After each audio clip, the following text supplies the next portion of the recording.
जुड़ बैठी गुरु प्यारी साध संगत जीओ। आओ सब तो पहला गुरु पातशाह द्वारा बख्शिश की हुई फतेह की सांझ पाईए जी, तो अज की इस विचार चर्चा को शुरू करिए। वाहिगुरु जी का खालसा, वाहिगुरु जी की फतेह। गुरु तेग बहादुर पातशाह के 400 साला प्रकाश पुरब नूं मनाउण दे लई प्रबंधक कमेटी वालों गुरु पातशाह के जीवन के नाल संबंधित, उन्हां दी सिक्ख्या दे नाल संबंधित एक विचार चर्चा की लड़ी शुरू की गई। तो अज उस लड़ी का तीसरा जिहड़ा हैगा लैक्चर हैगा साध संगत जी। पिछले 2 लैक्चर दे विच गुरु पातशाह के नाम द्वारा त्याग ते तेग का जिहड़ा मेल सी, ते गुरु नानक पातशाह की जोत नूं 10 गुरु साहिबान दे विच एक जोत समझना, गुरु नानक पातशाह गुरु तेग बहादुर ते गुरु गोबिंद सिंह पातशाह दे विच कोई फर्क ना समझना, इहदियां विचारां कीतियां गईयां। तो जिहड़ा पिछला लैक्चर होया सी उस दे विच गुरु पातशाह के परिवार दे नाल की गुरु के तौर के उत्ते ते असीं गुरु पातशाह नूं उन्हां दीयां साखियां दे राहीं, उन्हां दे जीवन दे राहीं, बाणी दे राहीं बहुत जानते हैं। पर गुरु होने के नाल नाल गुरु पातशाह ने अपने परिवारक संबंधां की जिहड़ी प्यार की तंद सी उन्हों बखूबी निभाया। गुरु पातशाह के हुक्मनामिਆਂ के बारे थोड़ी गल की सी, जिस दे विच अपने परिवार का पूरा ख्याल रखते हैं। जदों परिवार नूं पटना साहिब की धरती ते छड्ड के आप आसाम वाली साइड ते जांदे ने, ते इस दे नाल ही उन्हां दा जिहड़ा प्यार सी अपनी माता दे नाल, उन्होंने अपनी माता के नाम के उत्ते एक नगर वसाया सी चक नानकी, जिसनों असीं अज आनंदपुर साहिब के नाम के नाल जानते हैं। तो इन्हां बेनतियां तो बाद अज दा जिहड़ा तीसरा साडा लैक्चर हैगा या टॉक हैगी साध संगत जी, इस दे विच असीं गुरु पातशाह दे संसार दे नाल जो प्यार दा, जो दैवी प्यार दा एक संबंध सी उस दे बारे जिक्र करांगे। क्योंकि गुरु नानक पातशाह तो बाद जे कोई पूर्वी भारत ईस्ट इंडिया दे विच कोई गया सी प्रचार दा फेरा पाउण, ते गुरु तेग बहादुर पातशाह सी। गुरु नानक पातशाह अपनियां उदासियां समय उस पासे जांदे ने, ते उस तो बाद 9वें गुरु साहिबान 9वें रूप दे विच गुरु नानक आसाम वाली साइड, ढाके वाली साइड जाते हैं। तो पंजाब के इलाकों के विच भी माझे का इलाका, मालवे का इलाका, ये सारा गुरु पातशाह ने इत्थे जिहड़ा सी वो रब्बी नाम का बीज खिला रहा सी। ते इन्हां साखियां नूं पढ़दिआं गुरु पातशाह के जीवन के नाल संबंधित वो साखियां दे विचों जिहड़ा तत्त सार सी, जो असेंस आ, क्योंकि साखियां बहुत ज़्यादा ने, वो सारियां इन्ने घट समय दे विच सांझियां नहीं कीतियां जा सकदियां। उस दे विच जो तत्त सार सी उस दे बारे थोड़ा जिहड़ा आ अज विचार चर्चा करांगे। तो जदों गुरु पातशाह इस धरती ते विचर रहे सन, तो हर तरह के जिहड़े लोग ने ना वो गुरु पातशाह कोल आए। उहदे विच राजे भी ने, भिखारी भी ने, पंडित भी आ, ते एक आम मनुख भी आ, कोई उच्ची जात वाला भी आ, ते कोई नीवीं जात वाला भी आ, कोई पीड़ित भी आ किसी रोग तो, ते कोई खुश भी आ। कहन तो भाव गुरु पातशाह कोल हर तरह के लोगों ने आके अपना सिजदा किया। जिमें कश्मीरी पंडित ने, कश्मीरी पंडितों को दुख आ कि उन्हों धर्म जबरदस्ती जिहड़ा परिवर्तन किया जा रहा, वो अपनी धार्मिक समस्या लैके जिहड़ी नाल दे नाल राजनीतिक भी बन जाती है, वो गुरु पातशाह कोल आउंदे ने, उन्हां दा हल भी हुंदा आ। कोई निजी तौर पर आउंदा किसी रोग के नाल ग्रसिया होया सी, किसी होर थां ते उसनूं उस दे रोग का इलाज नहीं मिलिया, कोई होर जिहड़ा सी उसकी बांह नहीं सी फड़ रहा, वो भी गुरु पातशाह को आके अपने शरीरक रोग नूं दुख दूर करन दी बेनती करदा है। जे किसी जगियासू के मन दे विच कोई सवाल हैगा या जिहड़ा परमात्मा के रस्ते उपर चल रहा, तो जो उसके अंदर दे विच रस्ते ते चलदे जो अंदर सवाल खड़े हुंदे ने, उन्हां दा हल नहीं मिलता, वो भी गुरु पातशाह को लैके आउंदा आ। जे किसी नूं कम्यूनिटी लैवल के उत्ते, पिंड पद्धर के उत्ते, शहर पद्धर के उत्ते कोई पानी की समस्या आ, तो उस तरह दी समस्या लैके भी वो गुरु पातशाह कोल बेनती करते हैं। कहन तो भाव कि जिहड़े भी श्रद्धालु गुरु पातशाह के संपर्क दे विच आए, उन्हां दी लाइफ की हर समस्या का जिहड़ा हल सी वो गुरु पातशाह कोल सी, ते गुरु पातशाह ने किता भी। तो इहदे विच सब तो वड्डी गल किहड़ी हैगी साध संगत जी, कि उन्हां दा गुरु प्रति शरधा ते भरोसा पूरा है। सब तो जिहड़ी वड्डी गल है, क्योंकि उन्हां लई गुरु सर्ब समर्थ ने, सब कुछ करने वाले ने, और शंका लैके गुरु पातशाह के कोल नहीं आउंदे। क्योंकि अज जिहड़ा कई वार असीं सुणदे आ सोशल मीडिया के उत्ते जिस तरह का प्रचार हो रहा, कई वीर बहुत चंगा प्रचार करते हैं, पर कई बार इस तरह की गल भी कर जाते हैं कि गुरमत विच सिर्फ परमात्मा कोलों परमात्मा नूं ही मंगना चाहिए है। ਉਹ ਗੁਰਬਾਣੀ ਦੀ ਉਦਾਹਰਨ ਦਿੰਦੇ ਨੇ, ਬਿਨ ਤੁਧ ਹੋਰ ਜੇ ਮੰਗਣਾ ਸਿਰ ਦੁੱਖਾਂ ਦੇ ਦੁੱਖ। ਕਿ ਪ੍ਰਮਾਤਮਾ ਕੋਲੋਂ ਪ੍ਰਮਾਤਮਾ ਨੂੰ ਛੱਡ ਕੇ ਜੇ ਅਸੀਂ ਦੁਨਿਆਵੀ ਚੀਜ਼ਾਂ ਮੰਗਾਂਗੇ ਨਾ, ਤੇ ਉਹ ਅਲਟੀਮੇਟਲੀ ਸਾਨੂੰ ਦੁੱਖ ਹੀ ਅੰਤ ਦੇ ਵਿੱਚ ਦੇਣਗੀਆਂ। ਪਰ ਗੁਰਮਤਿ ਦਾ ਸਿਧਾਂਤ ਜਿਹੜਾ ਸਾਧ ਸੰਗਤ ਜੀ, ਉਹ ਇਹ ਹੈਗਾ ਕਿ ਸਾਨੂੰ ਜਿਸ ਵੀ ਚੀਜ਼ ਦੀ ਲੋੜ ਆ ਦੁਨੀਆ ਦੇ ਵਿੱਚ, ਦੁਨਿਆਵੀ ਚੀਜ਼ ਆ ਭਾਵੇਂ ਪਰਮਾਤਮਾ ਆ, ਸਾਡੀ ਆਸਥਾ ਸਿਰਫ ਗੁਰੂ ਤੇ ਹੋਣੀ ਚਾਹੀਦੀ ਆ, ਸਾਡੀ ਮੰਗ ਸਿਰਫ ਗੁਰੂ ਕੋ ਹੋਣੀ ਚਾਹੀਦੀ ਆ। ਜਿਵੇਂ ਅਸੀਂ ਪਿਛਲੀ ਸਲਾਈਡ ਦੇ ਵਿੱਚ ਕੀਤਾ ਕਿ ਕਿਸ ਤਰ੍ਹਾਂ ਦੀਆਂ ਵੱਖ-ਵੱਖ ਪ੍ਰੋਬਲਮਸ ਲੈ ਕੇ ਜਿਹੜੇ ਸ਼ਰਧਾਲੂ ਸੀ ਉਹ ਗੁਰੂ ਪਾਤਸ਼ਾਹ ਕੋਲ ਆਉਂਦੇ ਸੀ। ਕਿਉਂਕਿ ਗੁਰਬਾਣੀ ਦਾ ਇਹ ਵੀ ਪ੍ਰਮਾਣ ਹੈਗਾ, ਮੈਂ ਤਾਣ ਦੀ ਬਾਣ ਤੂੰ ਹੈ ਮੇਰੇ ਸੁਆਮੀ, ਮੈਂ ਤੁਧ ਆਗੇ ਅਰਦਾਸ, ਮੈਂ ਹੋਰ ਥਾਉ ਨਾਹੀ ਜਿਸ ਪੈ ਕਰੂ ਬੇਨਤੀ, ਮੇਰਾ ਦੁੱਖ ਸੁੱਖ ਤੁਝ ਹੀ ਪਾਸ। ਭਾਵੇਂ ਸੁੱਖ ਹੋਏ ਭਾਵੇਂ ਦੁੱਖ ਹੋਏ, ਕੇਂਦਰ ਸਾਡਾ ਗੁਰੂ ਪਾਤਸ਼ਾਹ ਨੇ ਰਹਿਣਾ। ਹੁਣ ਅਸੀਂ ਮੰਨ ਲਈਏ ਕਿ ਵਿਣ ਤੁਧ ਹੋਰ ਜੇ ਮੰਗਣਾ, ਪਰ ਜੇ ਸਾਨੂੰ ਦੁਨਿਆਵੀ ਚੀਜ਼ ਦੀ ਲੋੜ ਵੀ ਪੈ ਗਈ, ਭਗਤ ਧੰਨਾ ਜੀ ਦਾ ਸ਼ਬਦ ਪੜ੍ਹ ਕੇ ਦੇਖਿਓ, ਹਰ ਚੀਜ਼ ਦੀ ਮੰਗ ਆ ਗੁਰੂ ਪਾਤਸ਼ਾਹ ਕੋਲੋਂ ਕਰਦੇ, ਪਰਮਾਤਮਾ ਕੋਲੋਂ। ਦਾਲ ਸੀਧਾ ਮੰਗੋ ਕੀਓ ਹਮਰਾ ਖੁਸ਼ੀ ਕਰੇ ਨਿਤ ਜੀਓ, ਪੰਨੀਆਂ ਛਾਦਨ ਨਿੱਕਾ। ਕਿ ਜੋ ਸਾਨੂੰ ਆਪਣੀ ਰੋਜ਼ਾਨਾ ਜੀਵਨ ਦੇ ਵਿੱਚ ਵੀ ਚਾਹੀਦਾ, ਉਹ ਵੀ ਗੁਰੂ ਕੋ ਮੰਗਣਾ ਆ। ਗੁਰੂ ਪਾਤਸ਼ਾਹ ਸਾਡੀ ਜੀਵਨ ਦਾ ਕੇਂਦਰ ਨੇ। ਗੁਰੂ ਕੋ ਛੱਡ ਕੇ ਕਿਸੇ ਹੋਰ ਦਰ ਤੇ ਨਹੀਂ ਜਾਣਾ ਆਪਾਂ। ਬਾਬਾ ਫਰੀਦ ਦਾ ਫਰਮਾਨ ਆ ਜੀ, ਫਰੀਦਾ ਬਾਰ ਪਰ ਆਏ ਬੈਸਣਾ, ਸਾਈਂ ਮੁਝੇ ਨਾ ਦੇ, ਜੇ ਤੂੰ ਐਵੇਂ ਰੱਖ ਸੀ ਜਿਉ ਸ਼ਰੀਰੋ ਲੈ ਕੇ। ਮੈਨੂੰ ਤੇਰਾ ਦਰ ਛੱਡ ਕੇ ਬਾਰ ਪਰ ਆਏ ਬੈਸਣਾ, ਬਾਰ ਕਹਿੰਦੇ ਨੇ ਦਰ ਨੂੰ, ਕਿ ਕਿਸੇ ਦੂਸਰੇ ਦੇ ਦਰ ਤੇ ਜਾਣਾ ਪਵੇ। ਜੇ ਕਿਸੇ ਮੇਰੀ ਲਾਈਫ ਦੇ ਵਿੱਚ ਇਸ ਤਰ੍ਹਾਂ ਦਾ ਸਮਾਂ ਆ ਜੇ, ਤੇ ਉਸ ਤੋਂ ਪਹਿਲਾਂ ਪਰਮਾਤਮਾ ਜਿਉ ਸ਼ਰੀਰੋ ਲੈ, ਮੇਰੀ ਸਰੀਰ ਤੇ ਮੇਰੀ ਆਤਮਾ ਨੂੰ ਅਲੱਗ ਕਰਦੀ। ਕਹਿਣ ਤੋਂ ਭਾਵ ਮੈਨੂੰ ਮੌਤ ਦੇ ਦੀ। ਸਿੱਖ ਦੀ ਜ਼ਿੰਦਗੀ ਦਾ ਆਧਾਰ ਗੁਰੂ ਆ, ਸ਼ਬਦ ਗੁਰੂ ਆ, ਤੇ ਗੁਰੂ ਤੋਂ ਇਲਾਵਾ ਅਸੀਂ ਕਿਸੇ ਹੋਰ ਦਰ ਤੇ ਨਹੀਂ ਜਾਣਾ। ਤੇ ਇਸ ਤੋਂ ਅੱਗੇ ਹੁਣ ਗੁਰੂ ਪਾਤਸ਼ਾਹ ਕੋਲ ਕਿਹੜੇ ਕਿਹੜੇ ਲੋਕ ਆਏ ਸਾਖੀਆਂ ਦੇ ਵਿੱਚ, ਅਸੀਂ ਉਸ ਦੇ ਬਾਰੇ ਥੋੜ੍ਹਾ ਜ਼ਿਕਰ ਕਰਦੇ ਜਾਵਾਂਗੇ ਸਾਧ ਸੰਗਤ ਜੀ। ਕਿ ਜਦੋਂ ਗੁਰੂ ਨਾਨਕ ਪਾਤਸ਼ਾਹ ਇਸ ਜਗਤ ਦੇ ਵਿੱਚ ਪਰਮਾਤਮਾ ਦੇ ਹੁਕਮ ਅਨੁਸਾਰ ਵਾਹਿਗੁਰੂ ਦਾ ਨਾਮ ਦੇ ਨਾਲ ਲੋਕਾਂ ਨੂੰ ਜੋੜ ਰਹੇ ਸਨ, ਤੇ ਇੱਕ ਪਾਸੇ ਜਿੱਥੇ ਗੁਰੂ ਪਾਤਸ਼ਾਹ ਨੇ ਬਹੁਤ ਸਾਰੇ ਵਹਿਮਾਂ ਭਰਮਾਂ ਤੋਂ ਦੁਨੀਆ ਨੂੰ ਕੱਢਿਆ, ਉੱਥੇ ਨਾਲ ਦੀ ਨਾਲ ਕੁਝ ਇਸ ਤਰ੍ਹਾਂ ਦੇ ਵਿਅਕਤੀ ਵੀ ਆਏ ਜਿਹੜੇ ਸਰੀਰਕ ਰੋਗ ਤੇ ਗ੍ਰਸੇ ਹੋਏ ਸਨ, ਜਿਨ੍ਹਾਂ ਨੂੰ ਕੋਈ ਸਰੀਰਕ ਬਿਮਾਰੀ ਸੀ, ਉਹ ਵੀ ਗੁਰੂ ਪਾਤਸ਼ਾਹ ਦੇ ਕੋਲ ਆਉਂਦੇ ਨੇ। ਜਿਵੇਂ ਗੁਰੂ ਪਾਤਸ਼ਾਹ ਗੋਇੰਦਵਾਲ ਸਾਹਿਬ ਦੇ ਕੋਲ ਇੱਕ ਪਿੰਡ ਸੀ ਦੀਪਾਲਪੁਰ, ਇੱਥੇ ਇੱਕ ਕੋੜੀ ਸੀ, ਕੋੜੀ ਫਕੀਰ, ਤੇ ਪਿੰਡ ਵਾਲਿਆਂ ਨੇ ਉਸ ਦੇ ਰੋਗ ਦੇ ਕਰਕੇ, ਕੋੜ ਰੋਗ ਦੇ ਕਰਕੇ, ਕਿਉਂਕਿ ਉਸ ਸਮੇਂ ਦੇ ਉੱਤੇ ਕੋੜ ਹੋ ਗਿਆ, ਚੇਚਕ ਹੋ ਗਈ, ਇੱਕ ਤਪਾਲੀ ਰੋਗ ਹੁੰਦਾ ਸੀ, ਗਲੇ ਦੇ ਵਿੱਚ ਜ਼ਖਮ ਹੋ ਜਾਂਦਾ ਸੀ ਇਨਸਾਨ ਦੇ, ਤੇ ਗਲਿਆ ਘੁੱਟਣ ਦੇ ਨਾਲ ਸਾਹ ਬੰਦ ਹੋ ਜਾਂਦਾ ਸੀ, ਇਨਸਾਨ ਦੀ ਮੌਤ ਹੋ ਜਾਂਦੀ ਸੀ। ਤੇ ਜਿਹੜੇ ਲੋਕ ਇਸ ਤਰ੍ਹਾਂ ਦੇ ਪੀੜਤ ਹੁੰਦੇ ਸਨ, ਉਹਨਾਂ ਦੇ ਕੋਲ ਕੋਈ ਜਾਂਦਾ ਨਹੀਂ ਸੀ ਹੁੰਦਾ। ਗੁਰੂ ਨਾਨਕ ਪਾਤਸ਼ਾਹ ਉਸ ਕੋੜੀ ਫਕੀਰ ਕੋਲ ਜਾ ਕੇ ਉਸ ਨੂੰ ਆਵਾਜ਼ ਦਿੰਦੇ ਨੇ। ਪਿੰਡ ਵਾਲਿਆਂ ਨੇ ਉਸ ਨੂੰ ਪਿੰਡ ਤੋਂ ਬਾਹਰ ਕੱਢਿਆ ਹੋਇਆ ਸੀ।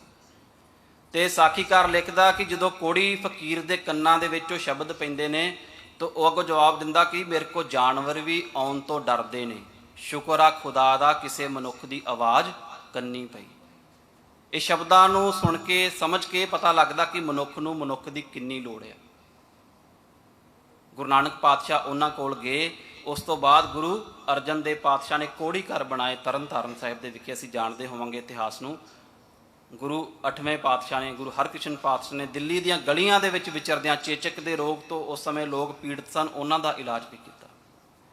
ਇਸ ਕਰਕੇ ਜਦੋਂ ਅਸੀਂ ਗੁਰੂ ਨੂੰ ਇਹ ਕਹਿੰਦੇ ਨਾ ਮੇਰਾ ਵੈਦ ਗੁਰੂ ਗੋਬਿੰਦਾ, ਤੇ ਇੱਥੇ ਸਾਨੂੰ ਸਮਝਣ ਦੀ ਲੋੜ ਆ ਕਿ ਜਦੋਂ ਅਸੀਂ ਗੁਰੂ ਪਾਤਸ਼ਾਹ ਨੂੰ ਵੈਦ ਕਹਿੰਦੇ ਹਾਂ, ਕਿਸੇ ਦੁਨਿਆਵੀ ਵੈਦ ਦੀ ਤਰ੍ਹਾਂ, ਕਿਸੇ ਦੁਨਿਆਵੀ ਡਾਕਟਰ ਦੀ ਤਰ੍ਹਾਂ ਨਹੀਂ ਹੁੰਦੇ, ਉਹ ਇੱਕ ਰੱਬੀ ਵੈਦ ਨੇ। ਕਿਉਂਕਿ ਦੁਨਿਆਵੀ ਡਾਕਟਰ ਦੇ ਕੋਲ ਅਸੀਂ ਆਪ ਚੱਲ ਕੇ ਜਾਂਦੇ, ਜਦੋਂ ਕੋਈ ਸਾਨੂੰ ਰੋਗ ਲੱਗਿਆ ਹੋਏ ਨਾ, ਅਸੀਂ ਫਿਰ ਜਾਈਦਾ। ਡਾਕਟਰ ਕਦੀ ਸਾਡੇ ਕੋਲ ਨਹੀਂ ਆਉਂਦਾ ਕਿ ਜੇ ਤੁਹਾਨੂੰ ਕੋਈ ਰੋਗ ਲੱਗਾ ਤੇ ਮੈਂ ਉਸ ਦਾ ਇਲਾਜ ਕਰਦਾ। ਪਰ ਗੁਰੂ ਪਾਤਸ਼ਾਹ ਆਪ ਲੋਕਾਈ ਕੋਲ ਤੁਰ ਕੇ ਜਾਂਦੇ ਨੇ। ਤੇ ਦੁਨਿਆਵੀ ਡਾਕਟਰ ਪੈਸੇ ਚਾਰਜ ਕਰਦਾ, ਗੁਰੂ ਪਾਤਸ਼ਾਹ ਪੈਸੇ ਚਾਰਜ ਨਹੀਂ ਕਰਦੇ। ਉਹ ਆਪਣੀ ਕਿਰਪਾ ਦੇ ਨਾਲ ਰੋਗ ਕੱਟਦੇ ਨੇ ਤੇ ਇੱਕ ਸੰਪਰਕ ਬਣਾਉਂਦੇ ਨੇ। ਜਦੋਂ ਰੋਗ ਕੱਟਿਆ ਜਾਂਦਾ ਤੇ ਜਿਸ ਦਾ ਵੀ ਰੋਗ ਕੱਟਦੇ ਨੇ ਉਹ ਗੁਰੂ ਪਾਤਸ਼ਾਹ ਦਾ ਸਿੱਖ ਬਣ ਜਾਂਦਾ, ਇੱਕ ਰਿਸ਼ਤਾ ਕਾਇਮ ਹੋ ਜਾਂਦਾ ਆ। ਦੁਨਿਆਵੀ ਵੈਦ ਦੇ ਨਾਲ ਸਾਡੇ ਇਸ ਤਰ੍ਹਾਂ ਦੇ ਰਿਸ਼ਤੇ ਜਿਹੜੇ ਆ ਉਹ ਕਾਇਮ ਨਹੀਂ ਹੁੰਦੇ। ਗੁਰੂ ਤੇਗ ਬਹਾਦਰ ਪਾਤਸ਼ਾਹ ਵੀ ਜਦੋਂ ਅਸੀਂ ਉਹਨਾਂ ਦਾ ਜੀਵਨ ਪੜ੍ਹਦੇ ਹਾਂ ਤੇ ਉਹਨਾਂ ਕੋਲ ਵੀ ਬਹੁਤ ਸਾਰੇ ਜਿਹੜੇ ਕੋੜੀ ਸੀ ਉਹ ਠੀਕ ਹੁੰਦੇ ਨੇ ਗੁਰੂ ਪਾਤਸ਼ਾਹ ਦੀ ਬਖਸ਼ਿਸ਼ ਦੇ ਨਾਲ, ਕਿਰਪਾ ਦੇ ਨਾਲ। ਚੇਚਕ ਦੇ ਰੋਗ ਦੇ ਮਾਰੇ ਹੋਏ ਲੋਕ ਸੀ, ਉਹ ਵੀ ਠੀਕ ਕੀਤੇ ਗੁਰੂ ਪਾਤਸ਼ਾਹ ਨੇ। ਤੇ ਅਸੀਂ ਦੇਖਦੇ ਹਾਂ ਕਿ ਪਟਿਆਲੇ ਦੇ ਜਿਹੜੇ ਰਹਿਣ ਵਾਲੇ ਨੇ, ਉੱਥੇ ਦੁੱਖ ਨਿਵਾਰਨ ਗੁਰਦੁਆਰਾ ਸਾਹਿਬ ਵੀ ਹੋਏਗਾ, ਤੁਸੀਂ ਗਏ ਵੀ ਹੋਵੇਗਾ। ਉਹ ਦੁੱਖ ਨਿਵਾਰਨ ਦੇ ਜਿਹੜੀ ਪਿੱਛੇ ਸਾਖੀ ਆ ਉਹ ਤੁਸੀਂ ਪੜ੍ਹ ਕੇ ਦੇਖ ਲਿਓ। ਉਹਨਾਂ ਦੇ ਪਿੱਛੇ ਜਿਹੜੀ ਭਾਵਨਾ ਆ ਕਿ ਗੁਰੂ ਪਾਤਸ਼ਾਹ ਕੋ ਜੀਵਨ ਦੀ ਹਰ ਸਮੱਸਿਆ ਦਾ ਹੱਲ ਹੈਗਾ ਆ। ਸਾਨੂੰ ਵੀ ਉਸ ਤਰ੍ਹਾਂ ਦੀ ਸ਼ਰਧਾ, ਉਸ ਤਰ੍ਹਾਂ ਦਾ ਵਿਸ਼ਵਾਸ ਗੁਰੂ ਤੇ ਬਣਾਉਣਾ ਪਏਗਾ ਸਾਧ ਸੰਗਤ ਜੀ। ਤੇ ਹੁਣ ਦੂਸਰੀ ਜਿਹੜੀ ਗੱਲ ਹੈ ਇਸ ਤੋਂ ਸਭ ਤੋਂ ਵੱਡੀ, ਕਿ ਇੱਕ ਤੇ ਸਰੀਰਕ ਰੋਗ ਲੱਗਾ, ਲੋਕਾਂ ਦੇ ਮਨ 'ਚ ਡਰ ਹੁੰਦਾ ਕਿ ਇਹ ਛੂਤ ਦਾ ਰੋਗ ਆ ਤੇ ਇਸ ਤੇ ਅਸੀਂ ਜੇ ਲੱਗ ਗਏ ਸਾਨੂੰ ਹੋ ਸਕਦਾ। ਪਰ ਇਸ ਦੇ ਨਾਲ ਦੂਜਾ ਕਾਰਨ ਇਹ ਵੀ ਹੈਗਾ, ਜਦੋਂ ਇਹ ਸਾਰੀਆਂ ਸਾਖੀਆਂ ਪੜ੍ਹਦੇ ਆ ਨਾ ਤੇ ਫਿਰ ਗੁਰੂ ਤੇਗ ਬਹਾਦਰ ਪਾਤਸ਼ਾਹ ਦੀ ਬਾਣੀ ਦੀ ਸਮਝ ਪੈਂਦੀ ਆ। ਸੁਖ ਮੈਂ ਆਣ ਬਹੁਤ ਮਿਲ ਬੈਠਤ ਰਹਿਤ ਚਹੂ ਦਿਸ ਘੇਰੇ, ਕਿ ਇਨਸਾਨ ਦਾ ਜਿਹੜਾ ਸੰਬੰਧ ਹੁੰਦਾ ਜ਼ਿਆਦਾਤਰ ਸੁੱਖਾਂ ਦੇ ਨਾਲ ਹੁੰਦਾ। ਜਦੋਂ ਅਸੀਂ ਕਿਸੇ ਨਾਲ ਰਿਸ਼ਤਾ ਕਾਇਮ ਕਰਦੇ ਆ ਨਾ, ਅਸੀਂ ਮਨੁੱਖ ਨਾਲ ਰਿਸ਼ਤਾ ਕਾਇਮ ਨਹੀਂ ਕਰਦੇ, ਅਸੀਂ ਉਹਦੇ ਸੁੱਖਾਂ ਤੇ ਦੁੱਖਾਂ ਨਾਲ ਰਿਸ਼ਤਾ ਕਾਇਮ ਕਰਦੇ ਆ। ਜਿੰਨਾ ਚਿਰ ਤੱਕ ਸੁੱਖ ਹੈਗਾ ਅਸੀਂ ਰਿਸ਼ਤਾ ਨਿਭਾਵਾਂਗੇ, ਜਦੋਂ ਦੁੱਖ ਆ ਗਿਆ ਅਸੀਂ ਛੱਡ ਜਾਵਾਂਗੇ। ਇਹ ਜ਼ਿਆਦਾਤਰ ਇਨਸਾਨਾਂ ਦੀ ਫਿਤਰਤ ਹੁੰਦੀ ਆ। ਪਰ ਗੁਰੂ ਪਾਤਸ਼ਾਹ ਨੇ ਵੀ ਇਸ ਸੱਚ ਨੂੰ ਬਿਆਨ ਕੀਤਾ ਬਾਣੀ ਦੇ ਵਿੱਚ। ਇੱਕ ਛੋਟੀ ਜਿਹੀ ਕਹਾਣੀ ਤੁਹਾਡੇ ਨਾਲ ਸਾਧ ਸੰਗਤ ਦੀ ਸ਼ੇਅਰ ਕਰਾਂਗਾ। ਬਹਾਰ ਦਾ ਮੌਸਮ ਆ, ਸਪਰਿੰਗ ਸੀਜ਼ਨ ਜਿਹਨੂੰ ਅਸੀਂ ਕਹਿ ਲੈਂਦੇ ਆ। ਤੇ ਇੱਕ ਬਾਗ ਦੇ ਵਿੱਚ ਨਾ ਪੰਛੀ ਚਹਿਚਹਾ ਰਹੇ ਨੇ, ਫੁੱਲਾਂ ਦੇ ਉੱਤੇ ਖੇਡ ਰਹੇ ਨੇ, ਟਾਹਣੀਆਂ ਦੇ ਉੱਤੇ ਨੱਚ ਰਹੇ ਨੇ। ਤੇ ਦੋ ਪੰਛੀ ਬਜ਼ੁਰਗ ਥੋੜੇ ਇੱਕ ਸਾਈਡ ਤੇ ਬੈਠੇ ਨੇ ਤੇ ਆਪਸ 'ਚ ਗੱਲਾਂ ਕਰਦੇ ਨੇ। ਇੱਕ ਪੰਛੀ ਦੂਸਰੇ ਨੂੰ ਪੁੱਛਦਾ ਕਿ ਇਸ ਬਾਗ ਦੇ ਵਿੱਚ ਸਭ ਤੋਂ ਵੱਧ ਪਿਆਰ ਇਸ ਬਾਗ ਨੂੰ ਕੌਣ ਕਰਦਾ ਆ? ਤੇ ਉਹ ਦੂਸਰਾ ਪੰਛੀ ਜਵਾਬ ਦਿੰਦਾ, ਕਹਿੰਦਾ ਥੋੜਾ ਸਬਰ ਕਰ, ਪੱਤ ਝਾੜ ਆ ਲੈਣ ਦੇ। ਅੱਜ ਇਸ ਬਾਗ 'ਚ ਬਹਾਰ ਆ, ਪੱਤ ਝਾੜ ਆ ਲੈਣ ਦੇ, ਇਹਦੇ ਟਾਹਣੀਆਂ ਨੂੰ ਸੁੱਕ ਲੈਣ ਦੇ, ਫੁੱਲਾਂ ਨੂੰ ਮੁਰਝਾ ਲੈਣ ਦੇ ਤੇ ਫਲਾਂ ਨੂੰ ਖਤਮ ਹੋ ਲੈਣ ਦੇ। ਉਸ ਦਿਨ ਜਿਹੜਾ ਪੰਛੀ ਇਸ ਬਾਗ ਦੇ ਵਿੱਚ ਆ ਕੇ ਨੱਚੇਗਾ, ਇਸ ਬਾਗ ਦੇ ਵਿੱਚ ਠਹਿਰੇਗਾ, ਉਹ ਇਸ ਬਾਗ ਨੂੰ ਸੱਚਾ ਪਿਆਰ ਕਰਨ ਵਾਲਾ ਹੋਏਗਾ। ਇਸ ਸਾਖੀ ਦਾ ਮੈਸੇਜ ਬਹੁਤ ਜ਼ਿਆਦਾ ਸਪਸ਼ਟ ਤੇ ਕਲੀਅਰ ਆ ਕਿ ਜ਼ਿੰਦਗੀ ਦੇ ਵਿੱਚ ਜਦੋਂ ਸੁੱਖ ਹੁੰਦੇ ਨੇ ਉਦੋਂ ਬਹੁਤ ਸਾਰੇ ਲੋਕ ਸਾਡੇ ਨਾਲ ਹੁੰਦੇ ਨੇ। ਪਰ ਜਿਹੜੀਆਂ ਸਾਖੀਆਂ ਗੁਰੂ ਪਾਤਸ਼ਾਹ ਦੀਆਂ ਨੇ, ਇੱਥੋਂ ਇਹ ਪਤਾ ਲੱਗਦਾ ਕਿ ਦੁੱਖ ਦੇ ਵਿੱਚ ਵੀ ਸਾਥ ਦੇਣਾ ਹੈ। ਗੁਰੂ ਨਾਨਕ ਪਾਤਸ਼ਾਹ ਨੇ ਕੋੜੀ ਨੂੰ ਗੱਲ ਨਾਲ ਲਾਇਆ, ਗੁਰੂ ਤੇਗ ਬਹਾਦਰ ਪਾਤਸ਼ਾਹ ਨੇ ਬਹੁਤ ਸਾਰੇ ਲੋਕਾਂ ਦੇ ਰੋਗ ਦੂਰ ਕੀਤੇ। ਸਾਨੂੰ ਇਹ ਤੋਂ ਸਿੱਖਿਆ ਲੈਣ ਦੀ ਲੋੜ ਆ ਸਾਧ ਸੰਗਤ ਜੀ ਕਿ ਸਾਡਾ ਜਿਹੜਾ ਰਿਸ਼ਤਾ ਹੈਗਾ ਉਹ ਸੁੱਖਾਂ ਨਾਲ ਆ, ਦੁੱਖ ਨਾਲ ਆ ਕਿ ਮਨੁੱਖ ਨਾਲ ਆ। ਜੇ ਮਨੁੱਖ ਨਾਲ ਆ, ਜਿਸ ਤਰ੍ਹਾਂ ਦਾ ਵੀ ਸਮਾਂ ਆਵੇਗਾ ਅਸੀਂ ਹਮੇਸ਼ਾ ਇੱਕ ਦੂਸਰੇ ਦਾ ਸਾਥ ਦੇਵਾਂਗੇ। ਸੁਖ ਮੈਂ ਆਣ ਬਹੁਤ ਮਿਲ ਬੈਠਤ ਰਹਿਤ ਚਹੂ ਦਿਸ ਘੇਰੈ, ਬਿਪਤ ਪਰੀ ਸਭ ਹੀ ਸੰਗ ਛਾਡਤ ਕਉ ਨ ਆਵਤ ਨੇਰੇ। ਕਿ ਬਿਪਤਾ ਦੇ ਸਮੇਂ, ਔਖਿਆਈ ਦਾ ਜਦੋਂ ਡਿਫਿਕਲਟ ਟਾਈਮ ਆਉਂਦਾ ਲਾਈਫ ਦੇ ਵਿੱਚ, ਉਦੋਂ ਬਹੁਤ ਸਾਰੇ ਜਿਹੜੇ ਹੁੰਦੇ ਨੇ ਸਾਥ ਛੱਡ ਕੇ ਚਲੇ ਜਾਂਦੇ ਨੇ। ਇਹ ਸਾਨੂੰ ਸਿੱਖਣ ਦੀ ਲੋੜ ਆ ਗੁਰੂ ਪਾਤਸ਼ਾਹ ਦੇ ਇੰਨੀਆਂ ਸਾਖੀਆਂ ਤੋਂ, ਇਹਨਾਂ ਇਸ ਬਾਣੀ ਤੋਂ। ਅੱਗੇ ਗੁਰੂ ਪਾਤਸ਼ਾਹ ਕੋਲ ਬਹੁਤ ਸਾਰੇ ਲੋਕ ਸੀ ਜਿਨ੍ਹਾਂ ਦੀਆਂ ਨਿੱਜ ਦੇ ਜੀਵਨ ਦੀਆਂ ਲੋੜਾਂ ਸਨ। ਪਾਣੀ ਦੀ ਸਮੱਸਿਆ ਬਹੁਤ ਹੁੰਦੀ ਸੀ ਉਹਨਾਂ ਦਿਨਾਂ ਦੇ ਵਿੱਚ, ਕਿ ਜ਼ਿਆਦਾਤਰ ਜਿਹੜੇ ਪਿੰਡ ਸੀ ਉਹ ਉੱਥੇ ਹੀ ਵਸਦੇ ਹੁੰਦੇ ਸਨ ਜਿੱਥੇ ਪਾਣੀ ਦਾ ਪ੍ਰਬੰਧ ਹੁੰਦਾ ਸੀ। ਤੇ ਕਈ ਵਾਰੀ ਖੂਹ ਸੁੱਕ ਜਾਂਦੇ ਹੁੰਦੇ ਸੀ ਪਿੰਡਾਂ ਦੇ ਵਿੱਚ। ਗੁਰੂ ਪਾਤਸ਼ਾਹ ਕੋਲ ਬਹੁਤ ਸਾਰੇ ਸਿੱਖ ਹੁੰਦੇ ਨੇ ਜਿਹੜੇ ਖੂਹ ਲਵਾਉਣ ਦੀ ਮੰਗ ਕਰਦੇ ਨੇ। ਤੇ ਗੁਰੂ ਪਾਤਸ਼ਾਹ ਕੋਲ ਇਤਿਹਾਸਕਾਰ ਲਿਖਦੇ ਨੇ ਕਿ ਜੋ ਕੁਝ ਵੀ ਹੁੰਦਾ ਸੀ, ਜਿੰਨਾ ਵੀ ਰੁਪਈਆ ਹੁੰਦਾ ਸੀ, ਉਹਨਾਂ ਦੀ ਝੋਲੀ ਦੇ ਵਿੱਚ ਪਾ ਦਿੰਦੇ ਹੁੰਦੇ ਸੀ ਕਿ ਤੁਸੀਂ ਆਪਣੀ ਜਾ ਕੇ ਸਮੱਸਿਆ ਦਾ ਹੱਲ ਕਰੋ। ਤੇ ਪ੍ਰਿੰਸੀਪਲ ਸਤਵੀਰ ਸਿੰਘ ਦੀ ਕਿਤਾਬ ਦੇ ਵਿੱਚੋਂ ਇਹ ਤੁਕ ਮਿਲੀ ਜਿਹੜੀ ਬਹੁਤ ਸੋਹਣੀ ਆ ਜੀ। ਕੂਪ ਲਗਾਵੋ ਸਦਨ ਬਣਾਵੋ, ਖਰਚੋ ਪੁਰ ਕੇ ਹੇਤ ਬਸਾਵੋ। ਕਿ ਜਿਹੜਾ ਸੰਗਤ ਦਾ ਪੈਸਾ ਆ, ਇਹ ਸੰਗਤ ਦੇ ਕਾਰਜਾਂ ਦਾ ਹੀ ਵਰਤੋ, ਜਿਹਦੇ ਵਿੱਚ ਉਸ ਸਮੇਂ ਦੀਆਂ ਜਿਹੜੀਆਂ ਸਮੱਸਿਆਵਾਂ ਨੇ, ਪਾਣੀ ਦੀ ਸਮੱਸਿਆ ਲਈ ਖੂਹ ਲਵਾ ਦਿਓ ਤੁਸੀਂ। ਸ਼ਹਿਰਾਂ ਦਾ, ਨਗਰਾਂ ਦਾ ਸੁੰਦਰੀਕਰਨ ਕਰੋ, ਕਿਸੇ ਗਰੀਬ ਦਾ ਘਰ ਬਣਾਵੋ। ਇਸ ਤੋਂ ਸਾਨੂੰ ਪਤਾ ਲੱਗਦਾ ਕਿ ਗੁਰੂ ਪਾਤਸ਼ਾਹ ਜਦੋਂ ਸੰਸਾਰ 'ਚ ਵਿਚਰ ਰਹੇ ਨੇ ਤੇ ਸੰਸਾਰ ਦੇ ਲੋਕਾਂ ਦੀਆਂ ਜਿਹੜੀਆਂ ਸਮੱਸਿਆਵਾਂ ਨੇ ਉਹਨਾਂ ਦਾ ਵੀ ਹੱਲ ਕਰਦੇ ਨੇ। ਗੁਰੂ ਪਾਤਸ਼ਾਹ ਨੇ ਕੋਈ ਨਿੱਜੀ ਜਾਇਦਾਦ ਨਹੀਂ ਬਣਾਈ। ਜੇ ਕੋਈ ਨਗਰ ਵਸਾਇਆ ਨਾ ਤੇ ਉਸ ਨਗਰ ਦੇ ਵਿੱਚ ਲੋਕਾਈ ਨੂੰ ਲੈ ਕੇ ਫ੍ਰੀ ਲੈਂਡ ਉਹਨਾਂ ਨੂੰ ਦਿੱਤੀ ਆ। ਉਹਨਾਂ ਦੇ ਬਸੇਰੇ ਦੇ ਲਈ ਘਰਾਂ ਦਾ ਪ੍ਰਬੰਧ ਕੀਤਾ ਆ। ਜਿਸ ਤਰ੍ਹਾਂ ਦੀਆਂ ਲੋੜਾਂ ਹੁੰਦੀਆਂ ਸੀ ਉਸ ਸਮੇਂ ਉਹਨਾਂ ਨੂੰ ਪੂਰਾ ਕੀਤਾ। ਇਹ ਗੁਰਬਾਣੀ ਦਾ, ਇਹ ਗੁਰਮਤਿ ਦਾ ਸਿਧਾਂਤ ਆ। ਤੇ ਸਾਨੂੰ ਵੇਖਣ ਦੀ ਲੋੜ ਆ ਸਾਧ ਸੰਗਤ ਦੀ ਕਿ ਅੱਜ ਜਦੋਂ ਸਾਡੇ ਕੋਲ ਕੋਈ ਜ਼ਰੂਰਤ ਆਉਂਦੀ ਆ, ਕੋਈ ਲੈ ਕੇ ਆਉਂਦਾ ਆ, ਜਾਂ ਕਰਨ ਵਾਲੇ ਤੇ ਗੁਰੂ ਪਾਤਸ਼ਾਹ ਨੇ, ਅਸੀਂ ਕਿੰਨੀ ਕੁ ਬਾਂਹ ਫੜਦੇ ਹਾਂ ਕਿਸੇ।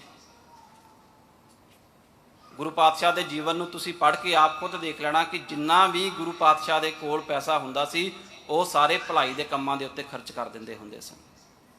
ਸਾਨੂੰ ਇਹ ਸਿੱਖਣ ਦੀ ਲੋੜ ਆ ਕਿਹੜੇ ਕਿਹੜੇ ਨਗਰ ਵਸਾਏ ਜਾਂ ਕਿਹੜੇ ਕਿਹੜੇ ਨਗਰਾਂ 'ਚ ਖੂਹ ਲਵਾਏ, ਕਿਹੜੇ ਗੁਰਦੁਆਰੇ ਗੁਰੂ ਪਾਤਸ਼ਾਹ ਦੇ ਨਾਂ ਦੇ ਉੱਤੇ ਅੱਜ ਹੈਗੇ ਨੇ। ਉਸ ਬਾਰੇ ਅਸੀਂ ਆਪਣੇ ਅਗਲੇ ਲੈਕਚਰ ਦੇ ਵਿੱਚ ਸ਼ੇਅਰ ਕਰਾਂਗੇ।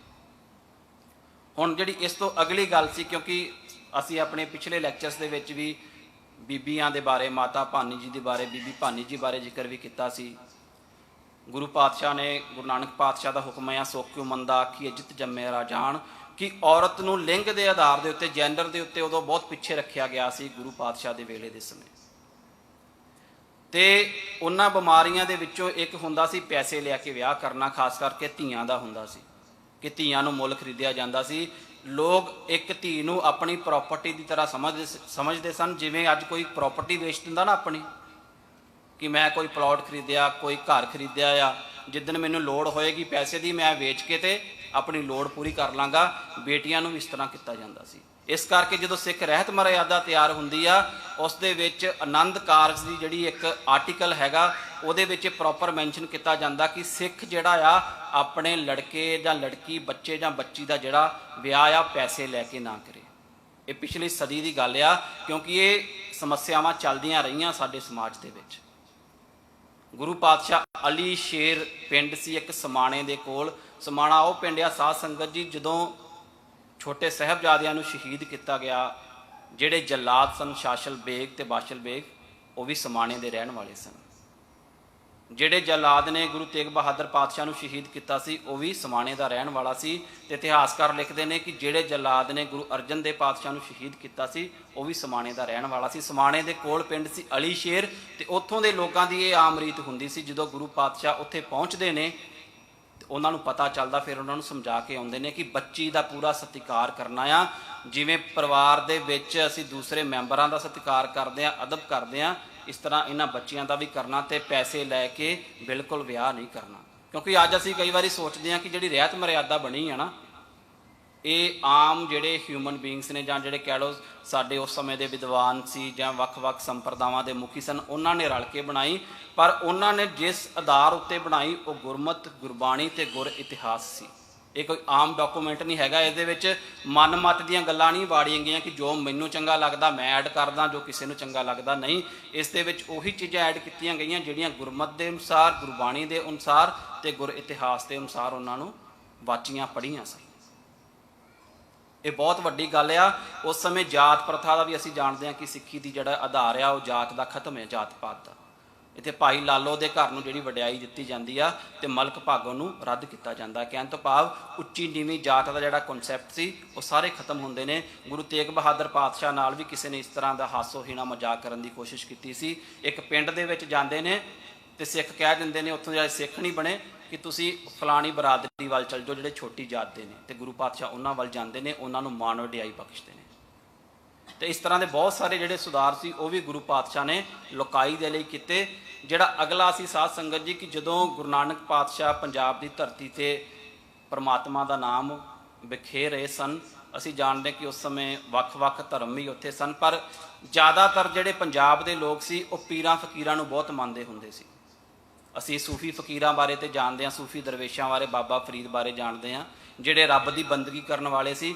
ਪਰ ਉਸ ਸਮੇਂ ਇਸ ਤਰ੍ਹਾਂ ਦੇ ਪੀਰ ਫਕੀਰ ਵੀ ਹੁੰਦੇ ਸਨ ਜਿਹੜੇ ਆਪਣੀ ਪੂਜਾ ਕਰਾਉਣ ਦੇ ਵਿੱਚ ਬਹੁਤ ਵਿਸ਼ਵਾਸ ਰੱਖਦੇ ਸਨ। 11ਵੀਂ 12ਵੀਂ ਸਦੀ ਦੇ ਵਿੱਚ ਇੱਕ ਸਖੀ ਸਰਵਰ ਨਾਂ ਦਾ ਫਕੀਰ ਹੋਇਆ, ਤੇ ਪੰਜਾਬ ਦੇ ਜਿਹੜੇ ਸਿੱਖ ਬਣੇ ਜ਼ਿਆਦਾਤਰ ਲੋਕ ਇਹ ਸਖੀ ਸਰਵਰ ਨੂੰ ਪੂਜਦੇ ਹੁੰਦੇ ਸਨ। ਖਡੂਰ ਸਾਹਿਬ ਦਾ ਜਿਹੜਾ ਹਲਕਾ ਆ ਇਹ ਬਹੁਤ ਜ਼ਿਆਦਾ ਸਖੀ ਸਰਵਰ ਦਾ ਫੋਲੋਵਰ ਸੀ। ਤੇ ਇਹਨਾਂ ਪੀਰਾਂ ਫਕੀਰਾਂ ਦੇ ਚੱਕਰਾਂ ਚੋਂ ਵੀ ਗੁਰੂ ਪਾਤਸ਼ਾਹ ਨੇ ਕੱਢਿਆ, ਕਿਉਂਕਿ ਇਹ ਡਰ ਪਾਉਂਦੇ ਸਨ ਬੰਦੇ ਦੇ ਮਨ ਦੇ ਵਿੱਚ ਕਿ ਤੁਸੀਂ ਮੇਰੇ ਨਾਂ ਦੇ ਲੰਗਰ ਲਗਾਓ। ਘਰਾਂ ਦੇ ਵਿੱਚ ਵਾਰ ਰੱਖੇ ਹੁੰਦੇ ਸੀ। ਅੱਜ ਵੀ ਪੰਜਾਬ ਦੇ ਲੋਕ ਵੀਰਵਾਰ ਨੂੰ ਇਹਨਾਂ ਪੀਰਾਂ ਦੇ ਉੱਤੇ ਤੇਲ ਪਾਉਣ ਜਾਂਦੇ ਨੇ। ਜਿਹੜੇ ਪੰਜਾਬ ਦੇ ਵਸਨੀਕ ਨੇ ਉਹਨਾਂ ਨੂੰ ਪਤਾ ਹੋਊਗਾ, ਜੇ ਪੀਰ ਤੁਹਾਡੇ ਤੇ ਖੁਸ਼ ਆ ਤੇ ਘਰ ਦੇ ਵਿੱਚ ਲਹਿਰਾ ਬਹਿਰਾ ਹੋਣਗੀਆਂ, ਤੇ ਜੇ ਪੀਰ ਤੁਹਾਡੇ ਅਗੇਂਸਟ ਹੋ ਗਿਆ ਤੇ ਕਿਸੇ ਵੀ ਤਰ੍ਹਾਂ ਦਾ ਨੁਕਸਾਨ ਹੋ ਸਕਦਾ। ਇਹ ਡਰ ਪਾਏ ਜਾਂਦੇ ਸੀ। ਅਸੀਂ ਭਾਈ ਮੰਝ ਬਾਰੇ ਜਾਣਦੇ ਹੋਵਾਂਗੇ, ਜਿਨ੍ਹਾਂ ਨੂੰ ਗੁਰੂ ਅਰਜਨ ਦੇਵ ਪਾਤਸ਼ਾਹ ਨੇ ਆਪਣੇ ਗਲ ਨਾਲ ਲਾਇਆ ਸੀ। ਤਸਵੀਰ 'ਚ ਤੁਸੀਂ ਦੇਖ ਸਕਦੇ ਹੋ ਕਿ ਭਾਈ ਮੰਝ ਨਾਮ ਦਾ ਇੱਕ ਸਿੱਖ ਗੁਰੂ ਪਾਤਸ਼ਾਹ ਦੇ ਲੰਗਰਾਂ ਦੇ ਲਈ ਇੱਕ ਵਾਰੀ ਲੱਕੜਾਂ ਕੱਟਦਾ ਹੋਇਆ ਖੂਹ ਦੇ ਵਿੱਚ ਡਿੱਗ ਪੈਂਦਾ। ਲੱਕੜਾਂ ਸਿਰ ਤੇ ਚੁੱਕੀਆਂ ਸੀ ਤੇ ਉਹ ਲੱਕੜਾਂ ਨੂੰ ਖੂਹ ਦੇ ਵਿੱਚ ਡਿੱਗਣ ਨਹੀਂ ਦਿੰਦਾ ਕਿ ਲੱਕੜਾਂ ਕਿਤੇ ਗਿੱਲੀਆਂ ਨਾ ਹੋ ਜਾਣ। ਜਦੋਂ ਗੁਰੂ ਅਰਜਨ ਦੇਵ ਪਾਤਸ਼ਾਹ ਨੂੰ ਪਤਾ ਲੱਗਦਾ ਤੇ ਉਹ ਭੱਜ ਕੇ ਆਉਂਦੇ ਨੇ। ਭਾਈ ਮੰਝ ਦੀ ਸੇਵਾ ਤੋਂ ਖੁਸ਼ ਹੋ ਕੇ ਭਾਈ ਮੰਝ ਨੂੰ ਗਲ ਨਾਲ ਲਾਇਆ ਜਾਂਦਾ ਆ।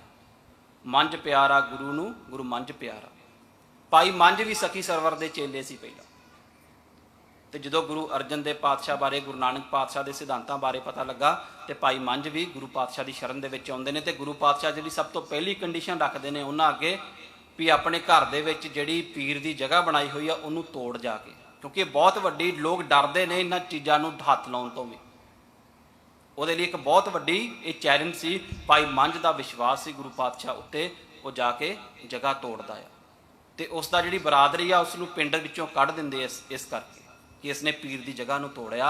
कहण तो भाव जदों गुरु तेग बहादुर पातशाह भी इस धरती ते विचर रहे सन, उदों भी हजे बहुत सारे इस तरह के लोग सन जिहड़े सखी सरवर दे विच, जिन्हों सुल्तानिया पीर भी कहा जाता सी, उहदे विच विश्वास रखते सन। देस राज नाम का एक सिख सी, उसने गल दे विच तबीत पाया होया सी सखी सरवर दे नाम दा। गुरु पातशाह ने कहा पहला तबीत नूं ला जे मेरा सिख बनना है।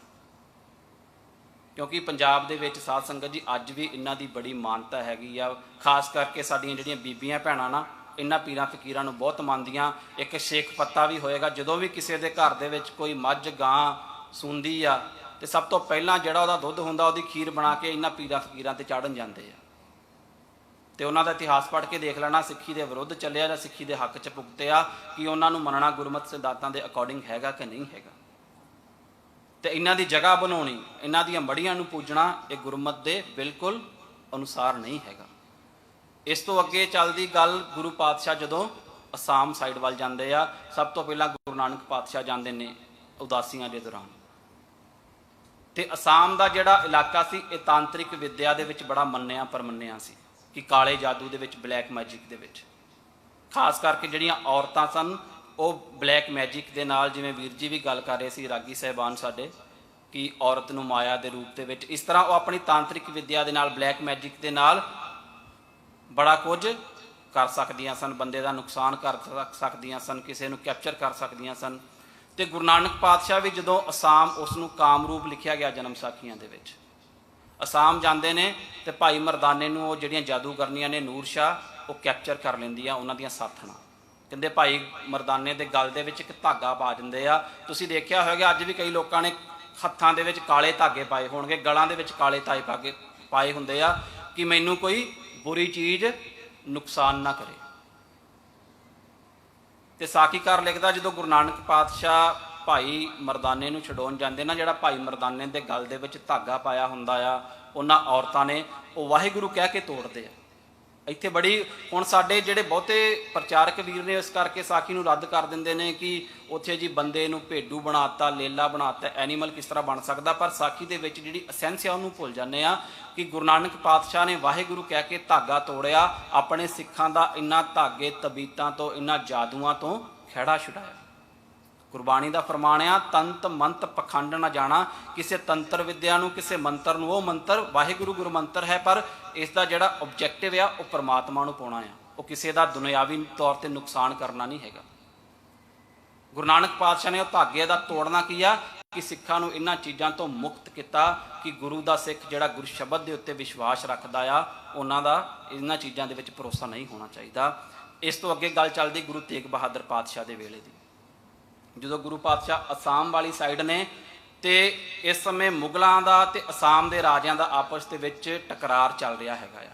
मुगल जिहड़े ने उन्होंने अपनी अधीनता स्वीकार कराउणी चाहुंदे ने, पर जिहड़ी मुगल फौज हैगी आ वो डरदी आ उस पासे जाण तो, क्योंकि उन्होंने पता जिहड़े इस एरिए के लोग ने वो काले जादू के नाल जंगां जित जाते हैं। इस करके जिहड़ा राजा राम सिंह सी गुरु पातशाह का शरधालू भी सी, जिहड़ा उस मुहिम का कमांडर सी, वो गुरु पातशाह नूं बेनती करदा कि तुसीं मेरे नाल चलो, इन्हां कालियां जिहड़ियां जादूगरनियां ने जां जिहड़े लोग इन्हां दे विच एक्सपर्ट ने उन्हां तो साडा खैड़ा छुड़ाओ।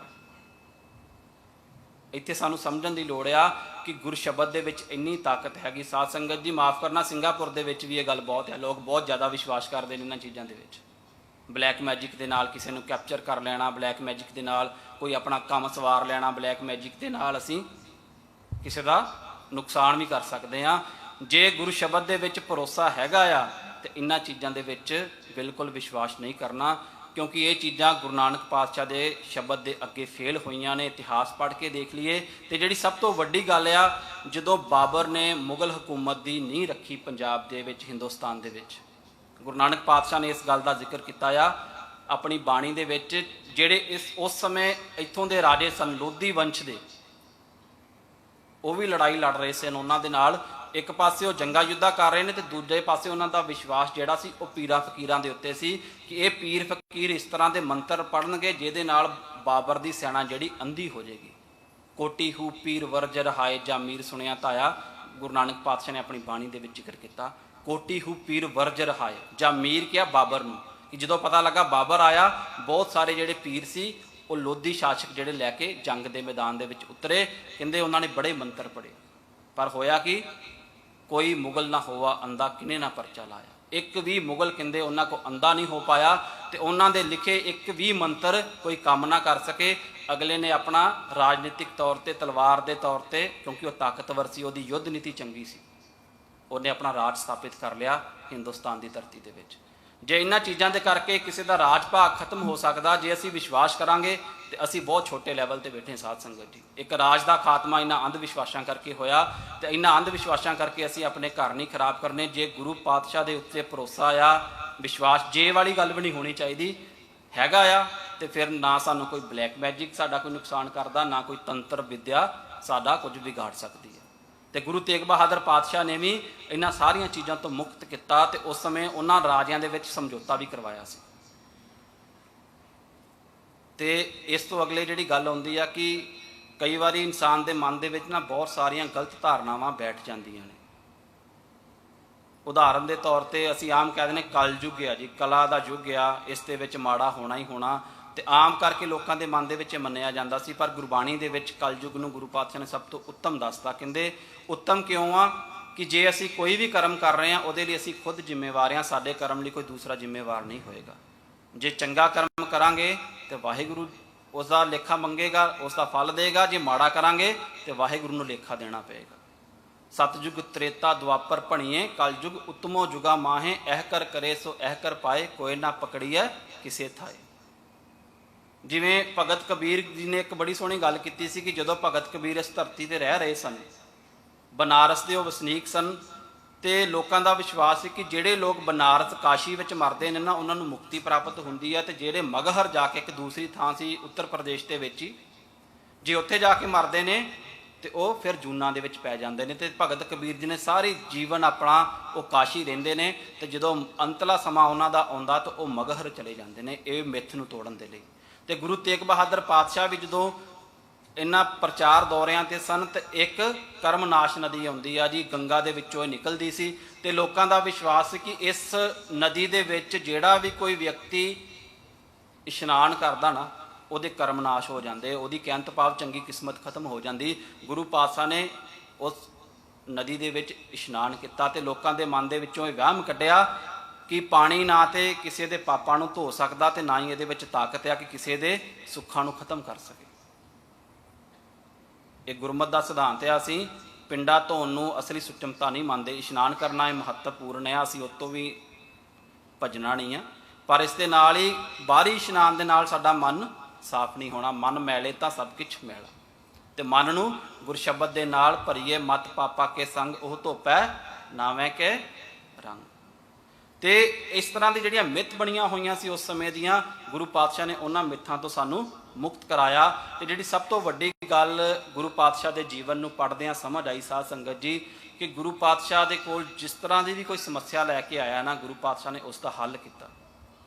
माफ़ करना, जो होश संभाली सी ना अपने जीवन के विच, ते एक गल कन्नी सुनन नूं पई सी कि पंथ दे विच ना बहुत सारियां मुसीबतां ने, बहुत सारे चैलेंजिस ने, तो उदों तो लैके अज तक ना हमेशा जिहड़ियां प्रॉब्लम्स ने उन्हां नूं सुणदे आ रहे हैं। सल्यूशन बारे साडी कौम ने बहुत घट काम किया है। असी प्रॉब्लम तो जानते हैं, प्रॉब्लम डिस्कस भी करते हैं बड़ी बारी बैठ के, बट उसका सल्यूशन की आ असी उहदे वल घट ध्यान दिंदे आ। गुरु तेग बहादुर पातशाह ने हर चीज़ का सल्यूशन दिता अपने सिखां नूं। उस समय के लोगों की जिहड़ी भी कोई समस्या सी उसका हल किया। गुरु पातशाह ने यह नहीं कहा कि इसका हल नहीं हैगा। कहत भाव सानू जो गुरु पातशाह का जीवन पढ़ना है, असी सानू सीखण की लोड़ आ कि करना की आ, समस्या का हल कढ़ना या सिर्फ समस्या बारे डिस्कस करी जाना। असी बहुत डिस्कस कर लिया, तो कृपा करके हुण छोटे छोटे हल लभन की कोशिश करिए, जे असी वड्डे नहीं लभ सकते। जे गुरु तेग बहादुर पातशाह नूं असी सच्ची अपनी जिहड़ी हैगी आ अरदास भेंट करनी है ना, तो उसका सब तो वधिया हल ये हैगा। तो पिछे भी बेनती की सी पहले लैक्चर दे विच कि गुरु पातशाह की बाणी 15 रागां दे विच आ, तो एक एक दो दो तीन तीन शब्द हैगे रागां दे विच, तो एक गुरु पातशाह का राग सिर्फ 1-2 पेजिस का आ। ਜਿਹੜਾ ਆਖਿਰਲਾ ਰਾਗ ਹੈ ਸ੍ਰੀ ਗੁਰੂ ਗ੍ਰੰਥ ਸਾਹਿਬ ਜੀ ਦਾ ਜੈਜੈਵੰਤੀ ਰਾਗ। ਅਸੀਂ ਗੁਰੂ ਪਾਤਸ਼ਾਹ ਦਾ ਗੁਰਪੁਰਬ ਮਨਾਉਣ ਦੇ ਲਈ ਘੱਟੋ ਘੱਟ ਉਹਨਾਂ ਦੀ ਬਾਣੀ ਨੂੰ ਪੜ੍ਹੀਏ, ਵਿਚਾਰੀਏ ਤੇ ਗੁਰੂ ਸ਼ਬਦ ਨੂੰ ਆਪਣੇ ਅੰਦਰ ਵਸਾਈਏ। ਤੇ ਹੁਣ ਜਿਹੜਾ ਲਾਸਟ ਦੇ ਉੱਤੇ ਸਾਧ ਸੰਗਤ ਜੀ ਇੱਕ ਬੇਨਤੀ ਆ ਕਿ ਜਦੋਂ ਕਿਸੇ ਨੂੰ ਕੋਈ ਮੁਸੀਬਤ ਆਉਂਦੀ ਕੀ ਮੈਂ ਕਿਸੇ ਦੇ ਨਾਲ ਖੜਦਾ ਆ? ਕਿਉਂਕਿ ਸਾਡਾ ਸਾਥ ਮਨੁੱਖ ਦੇ ਨਾਲ ਆ, ਮਨੁੱਖ ਦੇ ਸੁੱਖਾਂ ਦੁੱਖਾਂ ਨਾਲ ਨਹੀਂ। ਜੇ ਸੁੱਖਾਂ ਦੁੱਖਾਂ ਨਾਲ ਹੋਏਗਾ ਫਿਰ ਜਿੰਨਾ ਚਿਰ ਤੱਕ ਸੁੱਖ ਆ ਅਸੀਂ ਸਾਥੀ ਆ ਤੇ ਕੋਈ ਸਾਡਾ ਸਾਥੀ ਆ। ਜਿੱਦਣ ਦੁੱਖ ਆਇਆ ਤੇ ਉਸ ਦਿਨ ਸਾਥ ਛੱਡ ਜਾਣਗੇ। ਬਾਕੀ ਦੁੱਖ ਆਉਣਾ ਵੀ ਜ਼ਰੂਰ ਚਾਹੀਦਾ ਲਾਈਫ ਦੇ ਵਿੱਚ, ਪਤਾ ਲੱਗ ਜਾਂਦਾ ਕੌਣ ਆਪਣਾ ਆ। ਤੇ ਆਪਣੇ ਆਪ ਨੂੰ ਟੈਸਟ ਕਰਨ ਦਾ ਵੀ ਸਮਾਂ ਮਿਲਦਾ ਉਦੋਂ ਕਿ ਮੇਰੀ ਸ਼ਰਧਾ, ਮੇਰਾ ਵਿਸ਼ਵਾਸ, ਮੇਰਾ ਭਰੋਸਾ ਗੁਰੂ ਪਾਤਸ਼ਾਹ ਤੇ ਕਿੰਨਾ ਹੈਗਾ ਆ, ਕਿ ਮੈਂ ਗੁਰੂ ਦੇ ਅੱਗੇ ਦਰ ਦੇ ਉੱਤੇ ਜਾਣਾ ਕਿ ਜਾਂ ਹੋਰ ਪਾਸੇ ਵੀ ਮੇਰਾ ਧਿਆਨ ਹੋ ਜਾਂਦਾ ਆ। ਤੇ ਇਹ ਆਉਣਾ ਬਹੁਤ ਜ਼ਰੂਰੀ ਲਾਈਫ ਦੇ ਵਿੱਚ। ਤੇ ਦੂਸਰਾ ਕਿ ਮੈਂ ਕਿਸ ਤਰੀਕੇ ਦੇ ਨਾਲ ਗੁਰੂ ਪਾਤਸ਼ਾਹ ਨੇ ਸਾਰਾ ਜੀਵਨ ਮਾਨਵਤਾ ਦੀ ਝੋਲੀ ਦੇ ਵਿੱਚ ਪਾਇਆ। ਕਿਸੇ ਦੀ ਨਿੱਜੀ ਸਮੱਸਿਆ ਸੀ, ਕਿਸੇ ਦੀ ਪੋਲੀਟੀਕਲ ਸੀ, ਕਿਸੇ ਦੀ ਕਮਿਊਨਿਟੀ ਲੈਵਲ ਤੇ ਸੀ, ਹਰ ਸਮੱਸਿਆ ਦਾ ਹੱਲ ਗੁਰੂ ਪਾਤਸ਼ਾਹ ਨੇ ਕੀਤਾ। ਤੇ ਅਸੀਂ ਵੀ ਕਿਸ ਤਰੀਕੇ ਦੇ ਨਾਲ, ਜੇ ਸਤਿਗੁਰੂ ਨੇ ਸਾਨੂੰ ਕਿਸੇ ਫੀਲਡ ਦਾ ਐਕਸਪਰਟ ਬਣਾਇਆ, ਉਸ ਫੀਲਡ ਦੇ ਰਾਹੀਂ ਮੈਂ ਕੌਮ ਦੀ ਸੇਵਾ, ਸਮਾਜ ਦੀ ਸੇਵਾ ਕਿਸ ਤਰ੍ਹਾਂ ਕਰ ਸਕਦਾ ਹਾਂ, ਸਾਨੂੰ ਸੋਚਣ ਦੀ ਲੋੜ ਆ। ਤੇ ਲਾਸਟ ਦੇ ਉੱਤੇ ਜਿਹੜੀ ਇਹਦਾ ਸਭ ਤੋਂ ਵੱਡਾ ਹੱਲ ਆ, ਸਤਿਗੁਰ ਕੀ ਬਾਣੀ ਸਤ ਸਰੂਪ ਹੈ, ਗੁਰਬਾਣੀ ਬਣੀ ਹੈ। ਕਿ ਸਾਨੂੰ ਗੁਰਬਾਣੀ ਬਣਨਾ ਪੈਣਾ, ਅਸੀਂ ਪੜ੍ਹਨੀ ਆ, ਵਿਚਾਰਨੀ ਆ ਤੇ ਗੁਰਬਾਣੀ ਦੇ ਅਨੁਸਾਰ ਜੀਵਨ ਜੀਣਾ ਪੈਣਾ। ਤਾਂ ਹੀ ਸਾਡੇ ਜੀਵਨ ਦੇ ਵਿੱਚ ਕੋਈ ਜਿਹੜਾ ਬਦਲਾਵ ਆ ਉਹ ਆਏਗਾ। ਕਿਉਂਕਿ ਜਿਵੇਂ ਅੱਜ ਅਸੀਂ ਚੇਤ ਮਹੀਨਾ ਚੜ੍ਹਿਆ ਤੇ ਸਿੱਖਾਂ ਦਾ ਨਵਾਂ ਸਾਲ ਵੀ ਆ। ਸਾਰੀ ਸਾਧ ਸੰਗਤ ਨੂੰ ਨਵੇਂ ਸਾਲ ਦੀ ਬਹੁਤ ਬਹੁਤ ਵਧਾਈ ਸਾਧ ਸੰਗਤ ਜੀ ਸਭ ਤੋਂ ਪਹਿਲਾਂ। ਤੇ ਕਿਉਂਕਿ ਅਸੀਂ ਜਿਹੜਾ ਗ੍ਰਿਗੋਰੀਅਨ ਕੈਲੰਡਰ ਹੈਗਾ ਉਹਦੇ ਬਾਰੇ ਤੇ ਜਾਣਦੇ ਹਾਂ। 1 ਜਨਵਰੀ ਨੂੰ 31 ਦਸੰਬਰ ਨੂੰ ਅਸੀਂ ਗੁਰੂ ਘਰਾਂ ਦੇ ਵਿੱਚ ਇਕੱਠੇ ਹੁੰਦੇ ਹਾਂ, ਪਰ ਸਾਨੂੰ ਆਪਣੀਆਂ ਪਰੰਪਰਾਵਾਂ ਬਾਰੇ ਵੀ ਜਾਣਨਾ ਚਾਹੀਦਾ ਆ। ਚੇਤ ਮਹੀਨੇ ਦੇ ਵਿੱਚ ਜਿਹੜਾ ਆ ਅੱਜ 553ਵਾਂ ਨਾਨਕਸ਼ਾਹੀ ਜਿਹੜਾ ਸਾਲ ਆ ਸ਼ੁਰੂ ਹੋਇਆ ਆ।